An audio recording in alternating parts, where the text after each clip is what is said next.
जहाँ डाल डाल पर सोने की। जय हिंद। हम लोग आज दक्षिण भारत की नदी को पढ़ेंगे। दरअसल बात क्या है कि पिछले वीडियो में हम लोग उत्तर भारत के सारे नदियों को पढ़ चुके हैं, वन बाय वन। सिंधु और उसकी सहायक नदी, इसके अलावा गंगा और उसकी सहायक नदियों को भी पढ़ चुके हैं। तो मसला अब क्या है कि जब दक्षिण भारत के नदियों को आप पढ़ेंगे तो सबसे पहले दक्षिण भारत का मैप समझिए। दक्षिण भारत का मैप बनाइए और इस मैप पे क्या है कि नदियों को हमने वन बाय वन सजा दिया।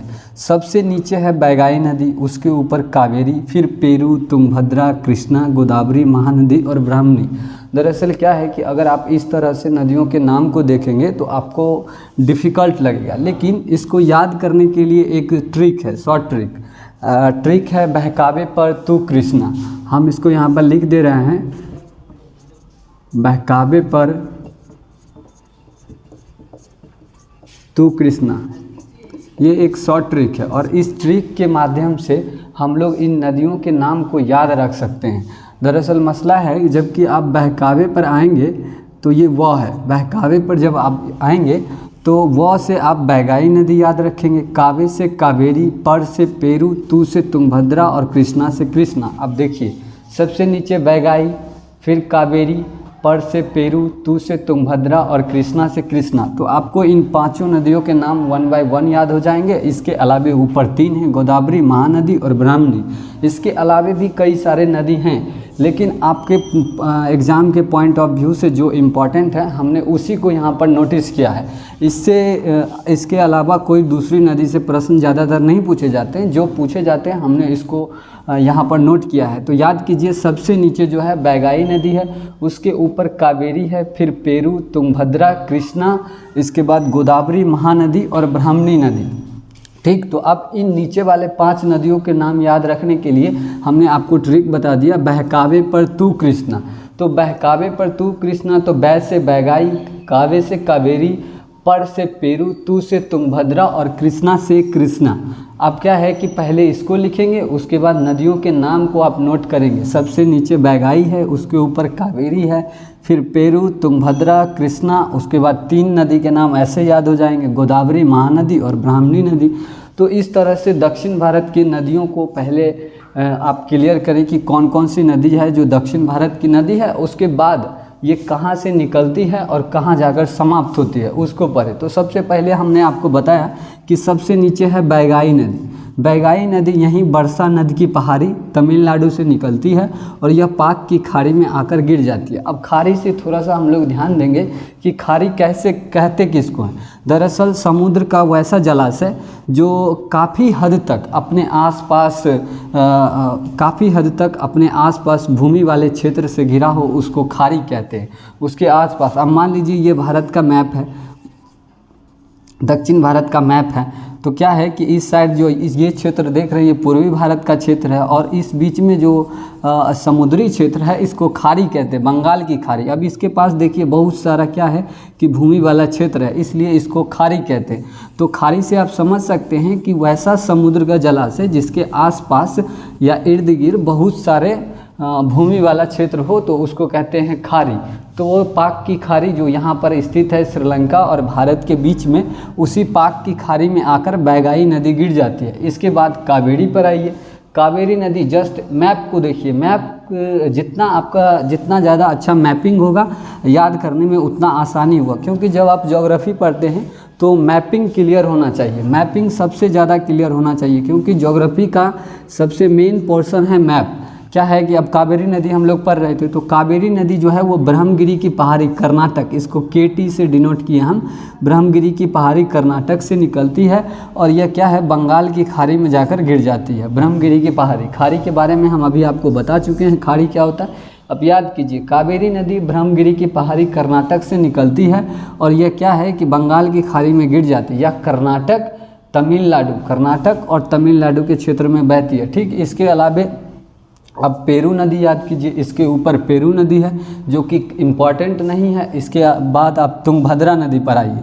तुंगभद्रा नदी ये कृष्णा नदी में जाकर मिल जाती है, कृष्णा की सहायक नदी है। तुंगभद्रा से आप याद करेंगे कि ये कृष्णा की सहायक नदी है। उसके बाद कृष्णा पर आइए। कृष्णा नदी महाबालेश्वर से निकलती है, ये महाराष्ट्र का क्षेत्र है, महाराष्ट्र से निकलती है कर्नाटक, फिर तमिलनाडु, फिर तेलंगाना, आंध्र प्रदेश, और उसके बाद ये कृष्णा नदी बंगाल की खाड़ी में आकर गिर जाती है।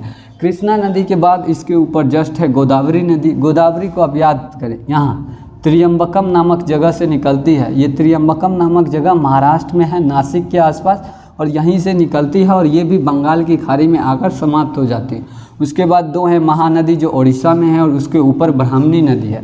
अब क्या है कि इन नदियों के बारे में जानने के बाद हम लोग इसका डिटेल करेंगे। हम डिटेल उन नदियों का करेंगे जो नदी एग्ज़ाम के पॉइंट ऑफ व्यू से काफ़ी इम्पॉर्टेंट हो और बार बार उनसे प्रश्न पूछे जाते हो, वैसे नदी को हम डिटेल करेंगे। तो आइए सबसे पहले कावेरी नदी को देखते हैं। हम दरअसल कावेरी नदी को समझने से पहले आप याद करेंगे कि कावेरी नदी को दक्षिण की गंगा कहा जाता है। यहाँ पर एक पॉइंट ऐसा है जो कन्फ्यूजन क्रिएट करता है कि दक्षिण की गंगा और दक्षिण गंगा, हालांकि इस तरह से आपको दक्षिण गंगा लिखा मिलेगा परीक्षा में, तो आप गोदावरी आंसर करेंगे, दक्षिण गंगा में आप गोदावरी आंसर करेंगे, ठीक। और दक्षिण की गंगा लिखा मिलेगा, दक्षिण की गंगा, बीच में की हो। अब यह क्या है, इस पॉइंट को हम डिलीट कर रहे हैं। अब इसके बाद देखिए दक्षिण की गंगा, अगर आपको दक्षिण की गंगा बोले तो अब तब आप कावेरी को आंसर करेंगे, ठीक। बस इतना याद रखिए, दक्षिण की गंगा बोले तो कावेरी को आंसर करेंगे। अब आइए कावेरी के फुल डिटेल में हम लोग जाते हैं। कावेरी क्या है कि ब्रह्मगिरी की पहाड़ी, कर्ग डिस्ट्रिक्ट कर्नाटक से निकलती है। कावेरी ब्रह्मगिरी की पहाड़ी कर्ग डिस्ट्रिक्ट कर्नाटक से निकलती है और इसकी कई सारी छोटी नदियां हैं जो इसकी सहायक नदी है, जैसे अमरावती, स्वर्णावती। ये दोनों नदी क्या है कि कावेरी नदी में राइट साइड से आकर मिलती है, जबकि लेफ्ट साइड से मिलने वाली नदी है हेमावती और हैरंजी। तो आप इसको याद रखेंगे सहायक नदियों को, कि कावेरी की जो सहायक नदी है राइट साइड से मिलने वाली है वो अमरावती है, इसके अलावा स्वर्णावती है, उसके बाद हेमावती और हैरंजी ये लेफ्ट साइड से मिलती है, और इसका मुहाना यानी कि एंडिंग पॉइंट या बंगाल की खाड़ी में जाकर गिर जाती है कावेरी नदी। और इसी कावेरी नदी पर एक महत्वपूर्ण बांध है, महत्वपूर्ण परियोजना है। इस परियोजना को कहते हैं शिव समुद्रम परियोजना, कावेरी नदी पर है। ये पूछा गया था बिहार एसआई के एग्ज़ाम में कि शिव समुद्रम परियोजना किस नदी पर है, ये कावेरी नदी पर है। और इसी नदी पर महत्वपूर्ण एक बांध है, मैटूर बांध।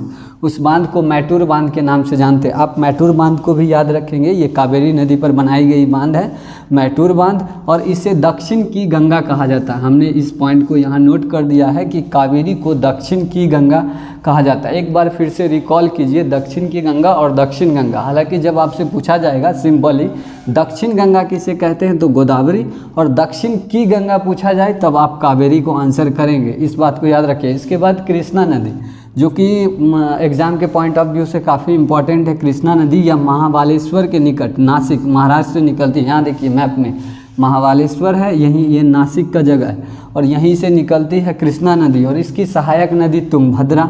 आप यहाँ मैप में देखिए, ये तुंगभद्रा नदी कृष्णा में आकर मिल रही है, और ऊपर से एक नदी आकर मिलती है, ये इसको भीमा नदी कहते हैं, ठीक। भीमा नदी ये तुंगभद्रा की सहायक नदी है भीमा। नीचे से जो मिल रही है वो तुंगभद्रा कृष्णा की सहायक नदी है, ऊपर से जो आकर मिल रही है कृष्णा में वो भीमा है, वो भी कृष्णा की सहायक नदी है। इसके अलावा घाटप्रभा और मूसी नदी जो कृष्णा नदी की सहायक नदी है, और इसका मुहाना ये बंगाल की खाड़ी में जाकर गिर जाती है। और इस नदी पर नागार्जुन सागर परियोजना है, कृष्णा नदी पर। आपसे ये पूछा जाएगा नागार्जुन सागर परियोजना किस नदी पर है, तो ये कृष्णा नदी पर बनाया गया नागार्जुन सागर परियोजना। और अलमाटी बांध भी कौन सी नदी पर है, कृष्णा नदी पर। इसके बाद हम क्या करेंगे कि कावेरी और कृष्णा को पढ़ चुके हैं, अब हम लोग गोदावरी नदी को पढ़ेंगे, जो दक्षिण भारत की नदियों में काफ़ी इम्पॉर्टेंट है गोदावरी नदी। और उसके बाद क्या है कि कई सारे छोटे छोटे नदी हैं जिनके सिर्फ नाम याद रखने हैं, और राज्यों के नाम के किस राज्यों में सबसे लंबी दूरी तय करती है, बस इतना आप पढ़ लेंगे तो नदियों से आपका क्वेश्चन छूटेगा नहीं। आइए हम लोग गोदावरी नदी की बात करते हैं कि इससे पहले बैगाई, कावेरी, पेरू, तुंगभद्रा, कृष्णा, इसके बाद गोदावरी नदी।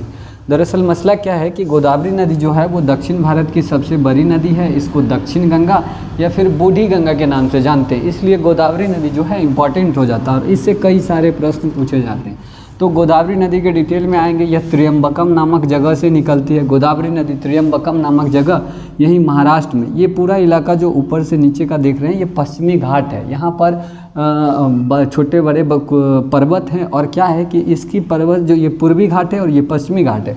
तो पश्चिमी घाट की जो पर्वत है उसकी हाइट ज़्यादा है और पूर्वी घाट की पर्वत की हाइट कम है। तो क्या है कि पश्चिम से पूर्व की तरफ ढलान है, इसलिए बहुत सारी नदियाँ, लगभग अधिकतर नदियाँ जो है वो पश्चिम से पूर्व की तरफ बंगाल की खाड़ी या फिर पाक की खाड़ी में आकर गिर जाती है। तो इसलिए अधिकतर नदियों को आप देख रहे होंगे कि इसी साइड से निकलती है। तो आप पूरा मैप को याद रखेंगे कि अधिकतर नदियाँ जो है वो पश्चिम के साइड से निकलती हैं और उसी में हमारा गोदावरी नदी है जो त्र्यंबकम नामक जगह से निकलती है और ये महाराष्ट्र के नासिक में स्थित है त्र्यंबकम। आप इसको याद रखेंगे और ये बंगाल की खाड़ी में गिरती है। अब आइए यहाँ पर देखिए, हमने यहाँ पर इसको नोट किया है कि गोदावरी नदी जो है वो त्र्यंबकम नामक जगह से निकलती है और इसकी प्रमुख सहायक नदी है इंद्रावती।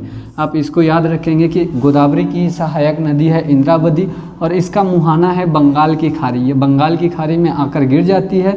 इसे बूढ़ी गंडक या दक्षिण गंगा के नाम से जाना जाता है। एक बार और फिर आप क्लियर कर लीजिए, दक्षिण गंगा और दक्षिण की गंगा। अगर आपसे पूछा जाए दक्षिण की गंगा तब आप कावेरी आंसर करेंगे, कावेरी।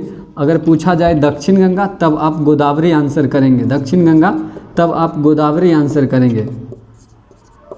इस प्रकार हमारा जो दक्षिण भारत का नदियों का सीरीज था वो समाप्त हो गया है। क्या है कि आपको इससे ज़्यादा प्रश्न नहीं पूछे जाएंगे। लगभग प्रश्न जो है यहीं से आते हैं। जिन नदियों का हमने डिटेल किया वहीं से लगभग प्रश्न हमेशा से पूछे जाते हैं और पूछे भी जाएंगे, क्योंकि ये नदी जो है परीक्षा के पॉइंट ऑफ व्यू से भी इम्पॉर्टेंट है और काफ़ी बड़ी नदी है। जैसे सबसे बड़ी नदी गोदावरी है और उसके बाद दूसरी सबसे बड़ी नदी दक्षिण भारत की कृष्णा है। और इसी प्रकार हमारा जो दक्षिण भारत का नदियों का सीरीज था वो समाप्त हो गया। अब हम लोग क्या है कि इन नदियों पर कई सारे परियोजना बनाए जाते हैं। इन्हीं परियोजना को पढ़ेंगे और जोड़ कर पढ़ेंगे कि किन नदी पर कौन सी परियोजना है और इसका क्या काम है। कुछ मल्टीपर्पज़ परियोजना है तो कुछ सिंपली जैसे बांध बनाए जाते हैं, बांध के ऊपर बिजली पैदा करने के लिए कुछ उसमें मशीन लगाए जाते हैं। तो इन सब चीज़ों को हम परियोजना में पढ़ लेंगे। नेक्स्ट वीडियो जो हमारा आएगा वो परियोजना से संबंधित आएगा। धन्यवाद।